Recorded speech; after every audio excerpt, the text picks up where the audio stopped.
President. 1 minute. But only So it's one too late. I'm more. gonna be losing sleep. I feel like it's good enough. Will the Senate please come to order? Thank you. We'll have a moment of silence in lieu of a devotional.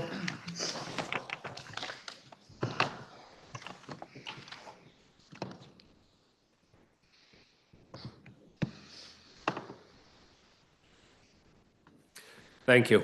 Are there any announcements?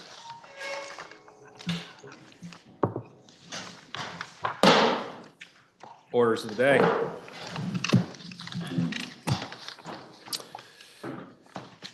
We have the Committee on Conference report. The Committee on Conference has submitted a report and has, as found in today's calendar on H494. The question is, shall the Senate accept and adopt the report of the Committee on Conference? Recognize the Senator from Windham. Thank you, Mr. President. I am going to speak from the calendar first, and then we'll share a spreadsheet partway through. And it's on page 1529 is the beginning of the bill. And this is the capital bill as it came out of the committee conference, obviously between the Senate and the House. Does everybody have that? Yeah, okay, just a couple of overview items I want to discuss. So section 1, legislative intent. You may recall that when we discussed this bill earlier, the recommendation from the capital appropriation or the capital committee was that the bond limit is 100 million over the 2-year period. In the bill, it's 111,965,288.44. And the reason for the increase is that there's a bond premium and there's reallocation. So I just wanted to let you know that, and that's for both years. And right now we're focusing on the first year. The section 2 is state buildings, and many of our changes came in section 2. Do you have a question? Oh, so you're talking to, okay. State buildings. And I wanted to point out statewide major maintenance. That was reduced by $645,000. It's now $6,493,401. And that reduction is balanced by an increase in the cash. You heard us talk about the cash fund. Now, the one complication of this way this bill just exists is that the bonding are the first few sections, and it's done by agency, but then the cash fund is in section 19. So if you ever go to the Capitol bill and you're looking for what's funded in your area, don't be alarmed if you don't see it in the section, or you don't see all of it in the section, because you'll need to look at section 19. Okay. There was a question earlier about the total cost to the state of complying with the 3-acre rule. Came from Rutland. And that number, and this is over a period of 6 or 7 years, is $10.6 million to comply with the 3-acre rule. And that is in the Lake Champlain and Memphremagog basin. So it's not the rest of the state. But that's the amount, and we should be done in 2028 with those. If you have it in front of you on page 1530, I just want to point out also that the structure is that 26, which the next year is one section, and then there's another section for 2027. So that makes it even more interesting to follow the bill. So section 3, human services, there were no changes from the Senate approved bill. In commerce and community development, that's section 4 on page 1532. That is where the 3 Bs were. And those are the 3 housing projects that were in the governor's proposal. And that's where we spent most of the time in the conference committee, was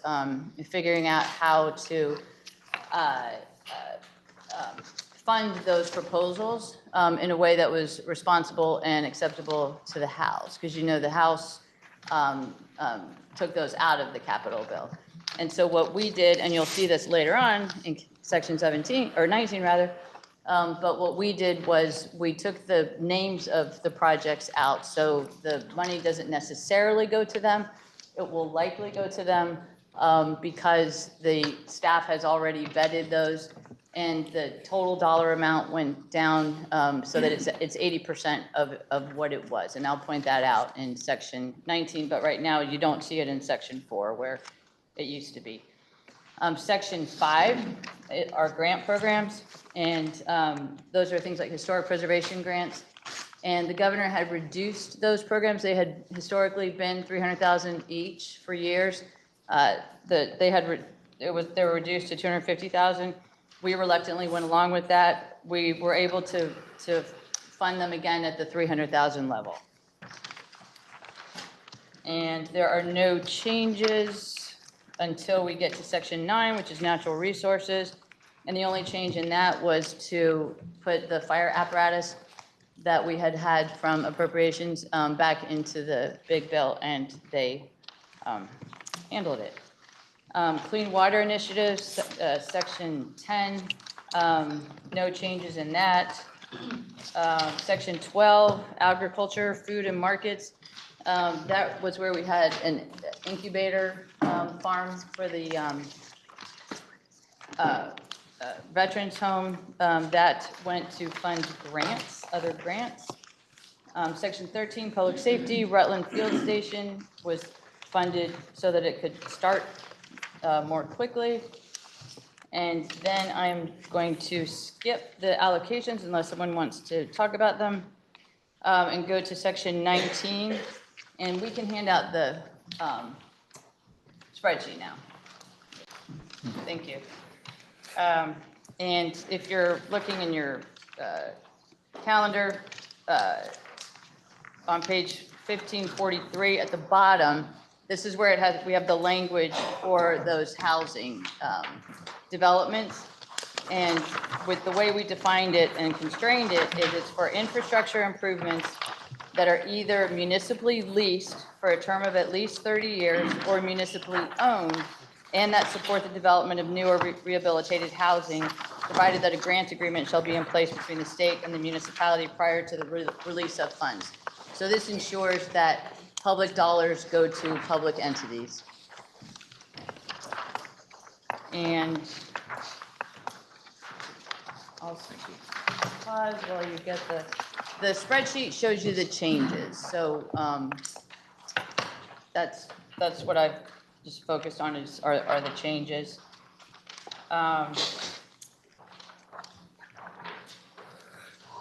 There's two sections in, I'll be quick about this, two sections in section 19. One is, it's A and B, and A is in the capital bill, B is in the big bill, so that gets confusing, so I won't go into that unless somebody wants me to. And there are miscellaneous, actually the last thing I want to let you know is there's been a conversation about cash versus bonding, and I talked about that when I was here previously. And just to be able to manage that dichotomy in the future, we've asked for a funding, a report on funding through cash versus bonding from JFO, so that we can better have parameters and agree going forward, not continually through the process, which way we want to go using cash versus bonding. So that is the most brief report I can give you on this bill. And we urge your support.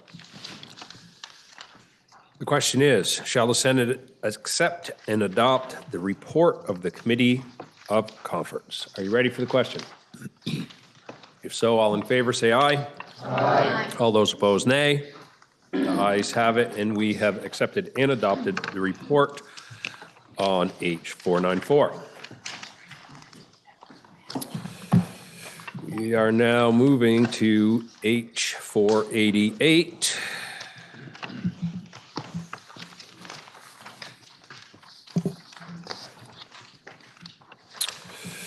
.488, an act related to fiscal year 2026 transportation program and miscellaneous changes to laws related to transportation. The Committee of Conference has submitted the report as found in today's calendar, and the question is, shall the Senate accept and adopt the report of the Committee of Conference? Senator from Lamoille. Mr. President, they're handing out a brief summary of the transportation bill.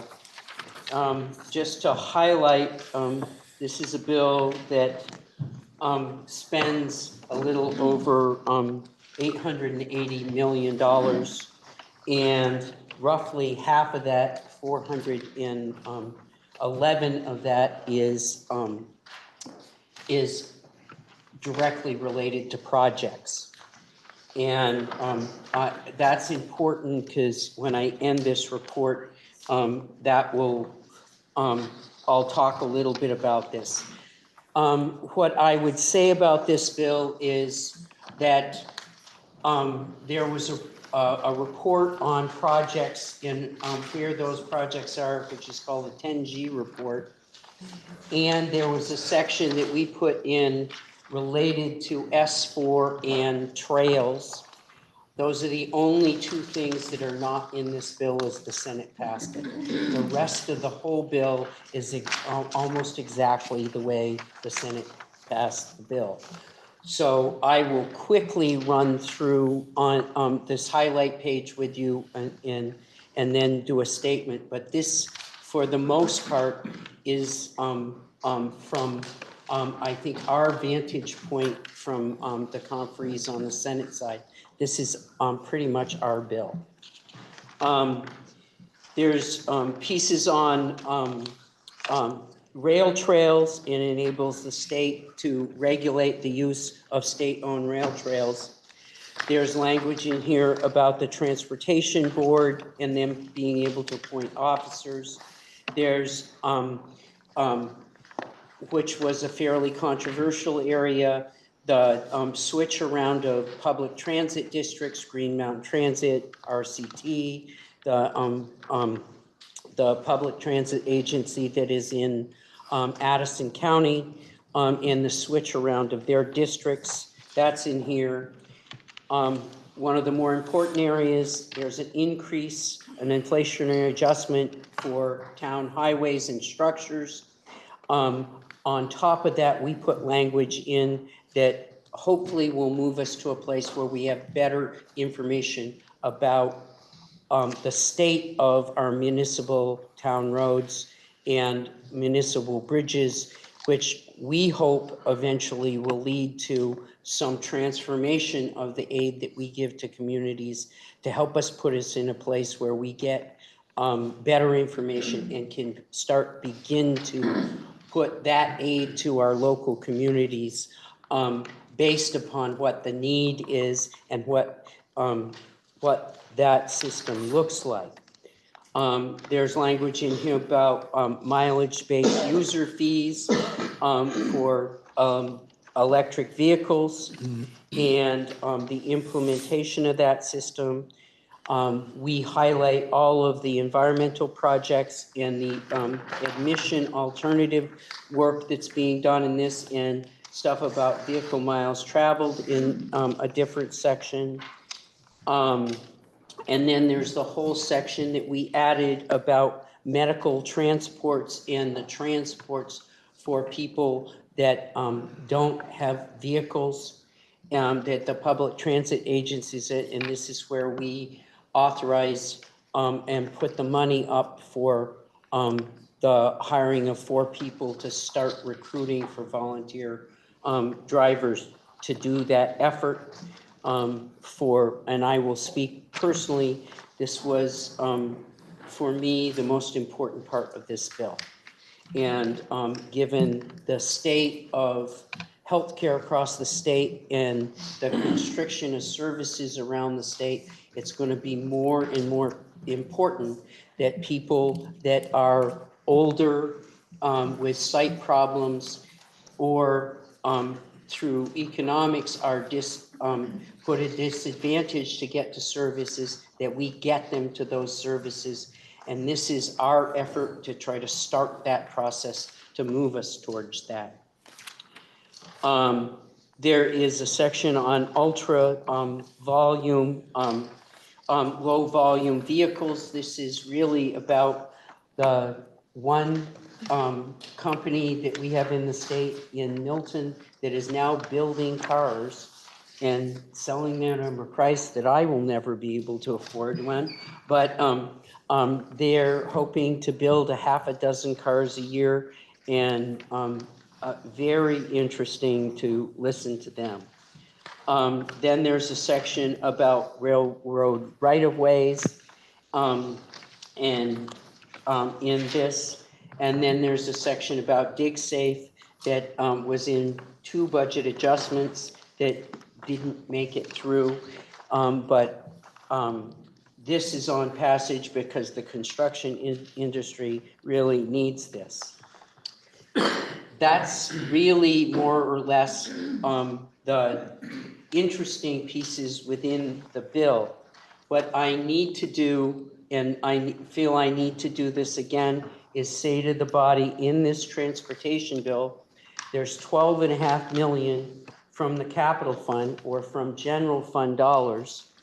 And that money was used to match the IIJA, used for the IIJA match. That money, without that $12.5 million, that is basically one-time general fund money, we use that to match about $61 million in federal money in this budget. On top of that, there is federal FEMA money, which came from the floods in 23 and 24, that has allowed us, with that federal help and with that FEMA money, to spend another $21 million in construction within this budget. With the elimination, and those both are things, unless we have another flood, we aren't going to get FEMA money, but those are both one-time monies that are going to go away. The elimination of JTOC and the JTOC transfer would have cut another $12.5 million in state funds for highway construction projects. With the cut of that $20 million in JTOC money, the estimation from AOT was it was $12.5 million there that went into projects. So, and that would have forfeited $44 million in match. This is money that won't grow into the future. It's a flat dollar amount and won't go anywhere. So in 26, over $100 million extended across the, and that JTOC money is $100 million extended for its lifetime going forward over projects. These 3 items represent $125 million in federal spending. That $125 million amounts to about 30% of all of the construction projects within this budget. The construction budget in this budget is a little over $400 million. So 30% of all of our spending on construction projects in this budget, for the most part, is going away next year and amounts to the hole that we have to fill going forward in next year. So when the agency tells us their goal is in state dollars $36 million, which will amount to roughly $150 million in construction projects, what we will have next year is, out of that little over $400 million, we will be short about $150 million without coming back in some kind of aid or some way to deal with this hole in transportation. So when we're back here in January, it has to be on the top of the list for this legislature to deal with.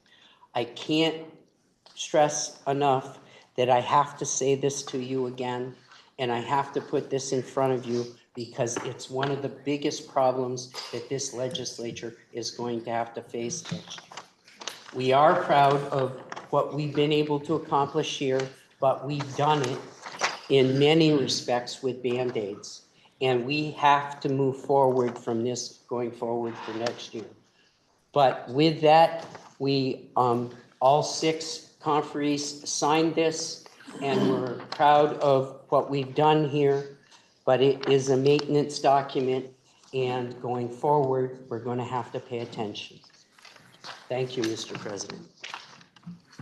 The question is, shall the Senate accept and adopt the report of the Committee of Conference? Are you ready for the question? Senator from Addison. May I inquire of the reporter of The reporter is interrogated. Thank you, Mr. President. In light of the announcement from the governor yesterday, I believe, that delays the implementation of the electric cars and trucks rules, I wonder if you could remind us about and one of the reasons that was stated was because of the lack of charging infrastructure in our state. I'm wondering if you could remind us what is in this bill about charging infrastructures, and also what federal, I know we lost some federal funding related to that, so what was lost in that? We lost a little over 20 million in charging from the federal government. And I think there's adjustments being made to figure out how to do that. What we did do last year in this legislature is we put an $89 registration fee on electric vehicles. All of that is going towards charging stations, and all of that effort is moved to address charging stations around the state. We took quite a lot of testimony in our committee this winter. It's very clear that there's a drawing line in this state. If you're in a place like Chittenden County, one report from one utility company was that 48% of the people are interested in getting electric cars. If you're in the Northeast Kingdom, and the survey they did amongst their member, it's 2% because they aren't interested until the cars on a single charge are about 300 miles per charge. And the only way to deal with that is get more charging stations. We're very interested in growing that. There is an effort because of that $89 fee to keep working on that from a state level. We are having to deal with cuts from the federal level. Thank you. So the $89 fee, do you know how much revenue that is bringing in? That brings in about 1.4 million in its this year in this budget, but it is the first year of that. Okay, so 1.4 plus or minus. Probably growing a little. Growing a little, but we lost 20 million in federal funding. Okay. And more bad news. But I would also say to you that in that 20 million, the agency had to scramble because some of that 20 million they had already spent. And with the contractors that they had, that they were using to do these charging stations, some of that work was already done. They pulled the money. So our agency has gone back in and covered that on the contracts that we had signed. So, and I don't know exactly what all of that comes out to, Okay. Mr. President. Well, I thank the senator and thank you, Mr. President. Are you ready for the question? The question is, shall the Senate accept and adopt the report of the Committee of Conference? Are you ready for the question? If so, all in favor say aye. Aye. All opposed, nay. The ayes have it, and you have adopted the report on H-488. Senator from Chittenden. Thank you, Mr. President. I wanted to thank both committees, Capital Construction Conference Committee and the T-Bill Committee for their work, very efficiently done. At this time, I would move that the Senate suspend its rules in order to message the actions just taken on H-494, and activating the capital construction and state bonding, and H-488, and activating the fiscal year 2026 transportation program to the House forthwith. Senator from Chittenden has moved that the Senate suspend its rules to message its action on H-494 and 488 to the House forthwith. Are you ready for the question? If so, all in favor say aye. Aye. All opposed, nay. The ayes have it, and the motion carries. We now have H-266, an act relating to the 340B prescription drug pricing program. Let's see. We have on the calendar for action H-266, which was passed by the House on February 19th of 2025, was referred to the Committee on Health and Welfare, which reports it has considered the bill and recommends that the Senate propose to the House that the bill be amended as it appears in today's calendar, and that with such proposal of amendment, the bill ought to pass. Listen to the second reading of the bill.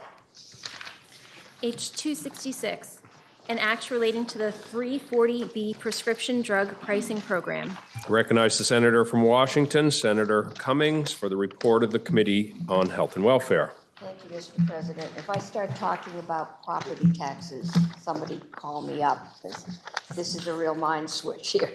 I'm going to be talking about the 340B drug program. A 340B program is a federal program, and it requires that pharmaceutical manufacturers offer to certain healthcare providers a significantly reduced price for outpatient pharmaceuticals.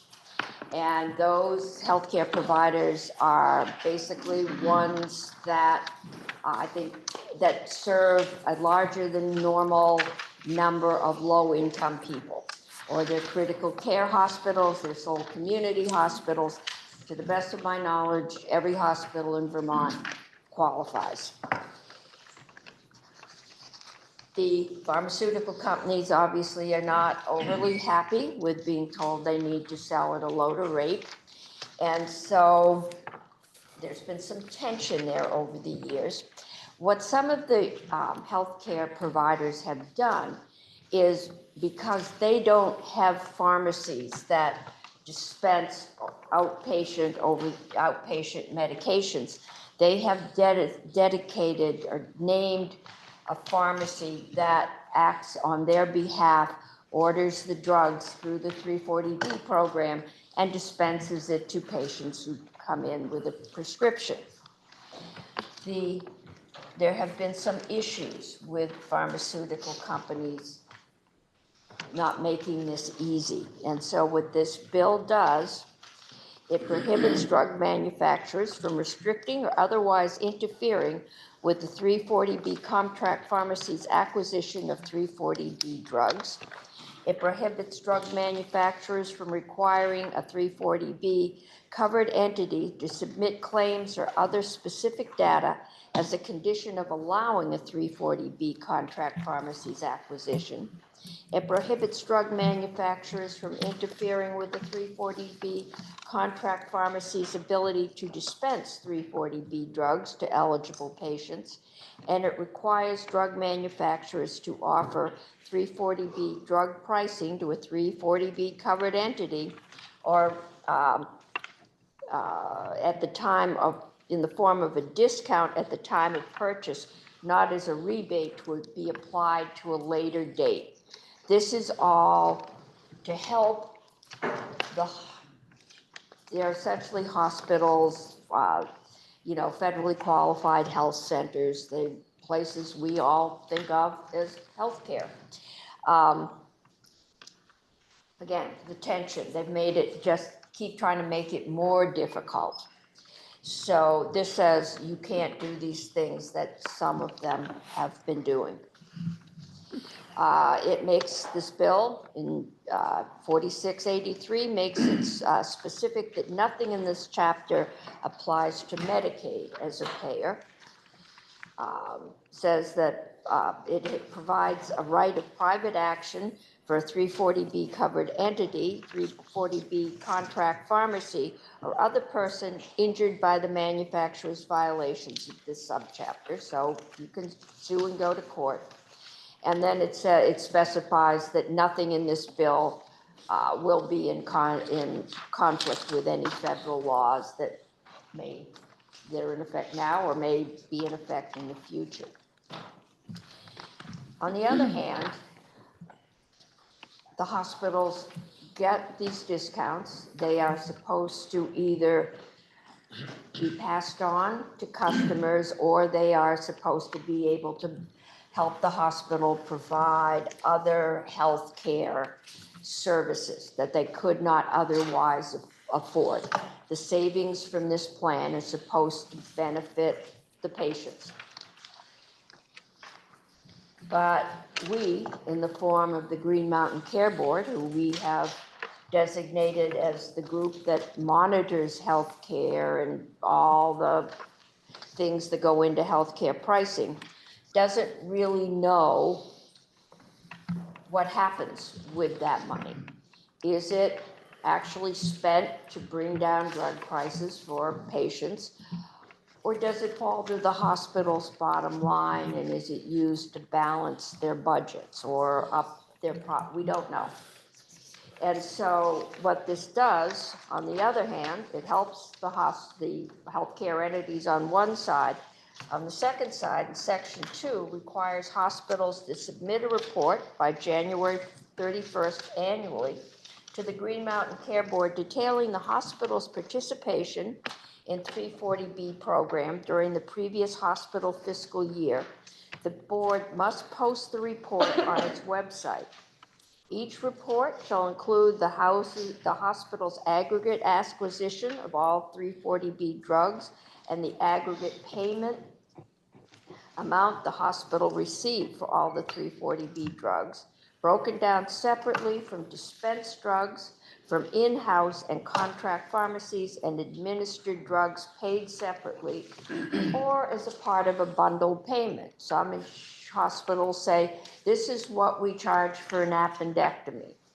And included in that bundle is the antibiotics we send the patient home with, or we send the patient home with a prescription for, and the patient goes to the pharmacy and gets it filled.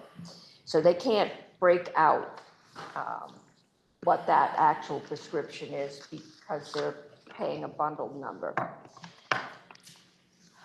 The aggregate payment that the hospital made to the 340B contract pharmacies to dispense 340B drugs to its patients, the aggregate payment that the hospital made to any other vendor for administering any aspect of the hospital's 340B program, a description of the way the hospital uses revenue from participating in the 340B program to benefit its community through programs and services funded in whole or in part by revenue for 340B programs, and a description of the hospital's internal review and oversight of its participation in this program.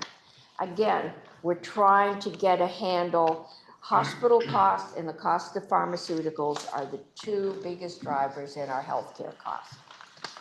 We've got another bill coming up. I guess it's gone to the House, but it's coming up, that's working at getting some control over hospital costs, 126. This bill is kind of a companion. It's working at getting some control, at least some knowledge around how that program is being used by everybody out there. So it's right now, we are fact seeking. The second section, okay, and it repeals the reporting requirement will sunset January 1st, 2031. So this is a temporary, we are just trying to figure out what's going on out there. Okay, section 4 was a repeal of the ban on white bagging. And we did this ban, I think 4 or 5 years ago. It was during one of my previous stints in health and welfare. White bagging, what we've learned is that there is a broad spectrum of what hospitals charge for drugs that are dispensed in hospital. These are mostly infusion drugs, but it can cost thousands of dollars in a hospital, and you can go to an infusion center and it costs a couple hundred. Same procedure. They have a nurse hooks you up to an IV. You sit there for an hour or two and then you go home. I know they do it now for bone density drugs. There's quite a few drugs, but the cost that the insurance companies are being charged varies widely depending on the setting in which these procedures take place. And the cost for the pharmaceutical also varies widely. Insurance companies also have, hospitals have pharmacy benefit managers, they have wholesalers they buy through. Insurance companies also have pharmacy benefit managers and wholesalers that they buy through. White bagging refers to the process that an insurance company, if its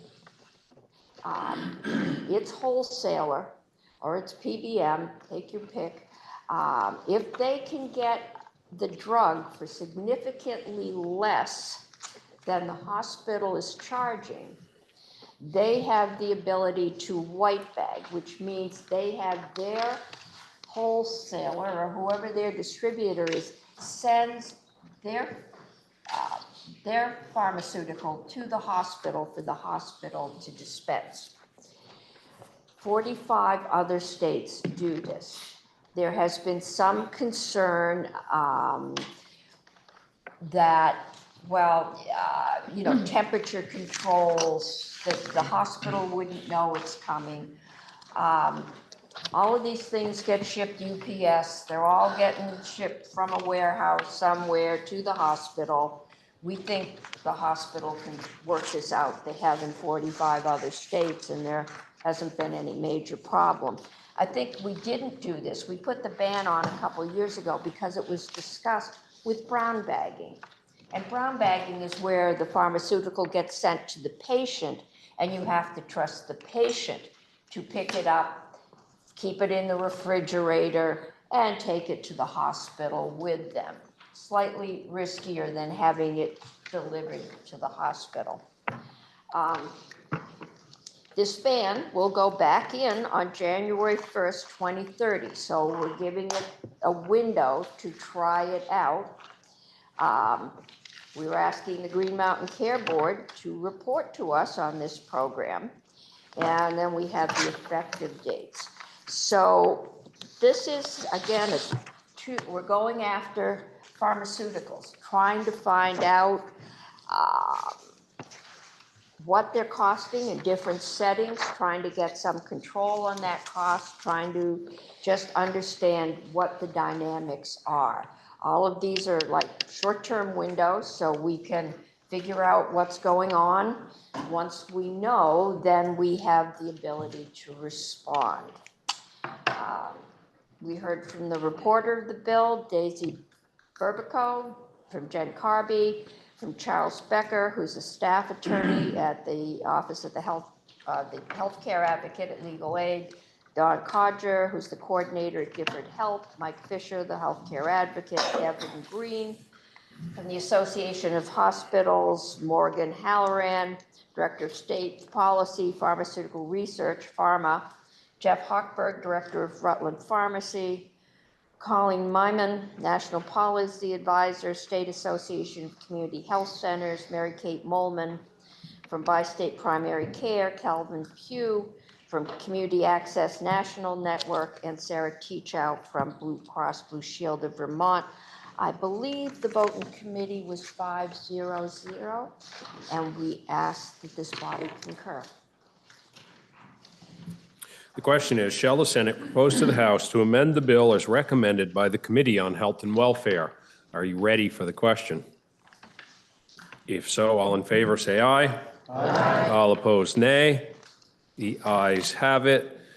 And you've proposed to the House to amend the bill as proposed by the Committee on Health and Welfare. Now the question is, shall the bill be read a third time? Are you ready for the question? If so, all in favor, say aye. Aye. All opposed, nay. The ayes have it, and you've ordered third reading of H 266. We have on the calendar for action H 167, introduced on February 7th, 2025. It was referred to the Committee on Agriculture, which reports it has considered the bill and recommends that it ought to pass in concurrence. Affecting the expenditures of the state, the bill was referred to the Committee on Appropriations, which recommends that the bill ought to pass in concurrence. Listen to the second reading of the bill. H-167, an act relating to establishing the Vermonters Feeding Vermonters grant at the Agency of Agriculture, Food, and Markets. I recognize the senator from Addison, Senator Heffernan, for the report of the Committee on Agriculture. Thank you, Mr. President. I stand before you today to report the Agricultural Food Security Local Foods Vermonters Feeding Vermonters Grant Program. You can follow on page 1548 on today's calendar if you like, and I think the bill is being handed out. Section 1 was findings. Food insecurity has increased in Vermont recently after decreasing during COVID. Increased access to Vermont products improves health outcomes for the individuals of Vermont. For every dollar contributed, 60 cents goes to the local economy. The Vermont Food Bank has been administrating the Vermonters Feeding Vermonters program since 2018, injecting about $9.5 million into our local economy and about 5.7 million pounds of local foods and supporting 299 farmers in the year 2024. Fun little fact with that, that's about $1.67 a pound. So that's pretty good money spent. The General Assembly will assure this continues by establishing this program with an annual appropriation to the Vermont Agricultural Agency. Section 2, which is 6 VSA Chapter 207, Subchapter 4, is added to read this: Vermonters Feeding Vermonters Grant Program. This section entails what local means, how the Agency of Agriculture is to provide the grants to the Vermont Food Bank, how the Vermont Food Bank should offer the grants, and that the food bank, after consultation with the Secretary of Agriculture, shall report annually to the Senate and House Agriculture Committees. Then the language of how that short report should be done is to follow. I'm not going to read that. And then we're under contingency financing. Once the general budget is approved, which it looks like it may now, it was $500,000 was appropriated to go. Then it will be the duty of the Agency of Agriculture, Food, Markets to implement this wonderful program to Vermonters Feeding Vermont's grant program for the specific purpose described in Section 2 of this Act. This will become effective July 1, 2025. Witnesses and testimony came from Representative Michelle Boslong. She reported the bill to our committee. Honor Horton, Executive Director of Hunger Free Vermont. Our awesome Ledge Counsel, Michael O'Grady. Ann Schollenberg, hope I pronounced that right, lobbyist from Action Circle, and Michelle Wallace, Director of a Community Health Program in Vermont of the Vermont Food Bank. It was voted out of our committee 5-0-0. Yes, the Senate for your support. Thank you, Mr. President. Recognize the senator from Washington, Senator Watson, for the report of the Committee on Appropriations. Thank you, Mr. President. The Senate Appropriations Committee reviewed this bill, and the money had already been taken out of the bill itself and put into the budget. There was no need for us to amend it any further. And we supported this bill on a vote of 403 as we had a number of our members out for conference committee, but we were able to navigate this bill even in their absence. The question is, shall the bill be read a third time? Are you ready for the question? If so, all in favor, say aye. Aye. All opposed, nay. The ayes have it, and you've ordered third reading of H 167. Excuse me, Mr. President. If I might, I believe I will call for an adjournment at this point. We had always planned to have a hard stop at 2, but I think the next bill might be a little more complicated. So we will give the Finance Committee a few more minutes by adjourning early. So with that said, I would move that pending announcements, the Senate stand in adjournment until Thursday, May 15th, 1 p.m. Are there any announcements? Senator from Windsor. The Climate Solutions Caucus will be having its final meeting of the legislative session tomorrow at noon. This is your last opportunity to get that free pizza, and it's a crossover with the Public Health Caucus. So if you wanted to go to the Public Health Caucus and the Climate Solutions Caucus, tomorrow, 12 p.m., room 10, downstairs. Thank you. Are there further announcements? Senator from Bennington. The Education Committee will be at 2. Senator from Rutland. Thank you, Mr. President. Government operations will meet 15 minutes after the following out. Are there any further announcements?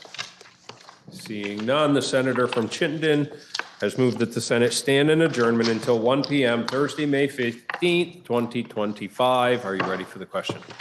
If so, all in favor say aye. Aye. All opposed, nay. The ayes have it, and we'll stand in adjournment until 1 p.m. Thursday, May 15th, 2025.